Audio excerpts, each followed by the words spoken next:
গতকালকে রিলিজ হয়েছে শাকিব খানের বরবাদ সিনেমার প্রথম গান দ্বিধা এর টিজার। গানটি দেখে বোঝা যাচ্ছে গানটি রেকর্ড করবে। হাই, দিস ইজ লিখন। চলে আসলাম বরবাদ সিনেমার গান দ্বিধা কি জন্য রেকর্ড করতে পারে এবং এই গানের মধ্যে ঠিক কি কি ব্যাপার রয়েছে যে কারণে এই গানটি প্রথম গান হিসেবে বাজিমাত করতে পারে এবং সকলের কাছে একটা জনপ্রিয় বেস্ট গান হিসেবে জায়গা করে নিতে পারে। তো চলুন দেখা যাক।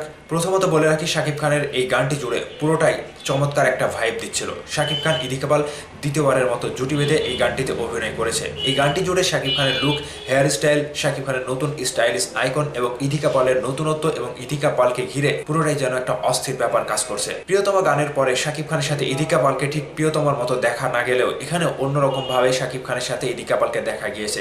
ইদিকা পালকে দেখে বোঝা যাচ্ছে খুবই সাবলীল, খুবই সাদামাটা এবং নর্মাল মেকআপ, এবং শাকিব খানের সাথে জুটি হিসেবে আবারও নতুন ভাবে উঠে এসেছে ইদিকা পাল। তবে এই গানটি নিয়ে ভক্তদের মতামত এবং দর্শকদের মতামত সবকিছুই পজিটিভ। গানটি জুড়ে পুরোটাই একটা অস্থির ভাব কাজ করছিল। এই গানটিতে কণ্ঠ দিয়েছেন প্রীতম হাসান। লাগে উড়া ধরার পরে দ্বিতীয় এই রোমান্টিক গানে তিনি আবারও কণ্ঠ দিয়েছেন এবং প্রীতম হাসানের মিউজিক আয়োজনে যে কণ্ঠটা এবং যে মিউজিক আয়োজন তিনি করেছেন সবকিছু ছিল বেস্ট। এবং এই গানটিতে যে মিউজিকটা তিনি দিয়েছেন সুন্দর প্রশান্তির মিউজিক হিসেবে ভক্তদের হৃদয়ে নাড়া দিয়েছে। তবে এই গানটির ভেতরে কিছু কিছু ব্যাপার কাজ করেছে যেগুলো ভক্তদের মনে সহজে নাড়া দেবে এবং শাকিব খান এর জন্য প্রথম দায়ী হিসেবে কাজ করবেন। আর এই দায়ী হিসেবে প্রথমে শাকিব খানের লুকের প্রশংসা না করলে নয়, শাকিব খান সময়ের উপযোগী লুকে হাজির হয়েছে। বরবাদ সিনেমায় এই শাকিব খানের প্রথম লুকটা যেন ভক্তদের হৃদয়ে অধীর আগ্রহ নিয়ে বসেছিল। ভক্তরা সেই আগ্রহকে একেবারে উড়িয়ে দিয়ে হৃদয়ের একটা জায়গায় দখল করে বসে রয়েছে। ঠিক এই গানটির লুক হিসেবে এই গানটিতে শাকিব খানের সাথে ইদিকা পালের পারফর্ম হিসেবে পুরোটাই অস্থির ব্যাপার। শাকিব খান যেন পর্দায় একাই টেনে নিয়ে যাচ্ছিল, জোর করে যেন দর্শকদেরকে আটকে রাখছে এই গানে।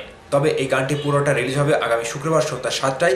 আর এই গানটি পুরোটা রিলিজ হওয়ার পরেই কিন্তু বোঝাই যাচ্ছে আবারও নতুনভাবে এই গানটি সাড়া ফেলবে প্রিয়তমা রাজকুমার টাইটেল ট্র্যাকের পরে। কিন্তু এই গানটি একটাই বিষয় লক্ষ্য করে, এই গানটিতে নতুনত্ব খুঁজে পেয়েছে শাকিবিয়ানরা এবং দর্শকরা। কাজে এই গানটি বছরের সেরা গান এবং বরবাদের প্রথম গান হিসেবে বাজিমাত করবে, এতে কোনো সন্দেহ নেই। শাকিব খানের লুক, শাকিব খানের হেয়ার স্টাইল, শাকিব খানের গেটআপ পুরোটাই জুড়ে শাকিব খানকে যেন একটা তরুণ যুবক হিসেবে এই গানে প্রেজেন্ট করা হয়েছে। বরবাদের সহকারী প্রযোজক বারবারই বলছিল বরবাদ সিনেমায় যেমন গান থাকবে পুরোটাই অন্যরকম গান আপনারা পাবেন। আমরা যেটা বলেছি তার থেকে বেশি কিছু আপনাদেরকে দেওয়া হবে, আপনাদের সকল কথা আমরা রাখবো। তবে বরবাদের প্রযোজক কোনো দিক থেকে কমতি রাখেনি। শাকিব খানের লুক, শাকিব খানের হেয়ার স্টাইল সবকিছু মিলে গানের যে একটা নতুনত্ব খুঁজে পেয়েছে দর্শকরা, তার সবকিছুতে মুগ্ধ বাংলা সিনেমা প্রেমীরা।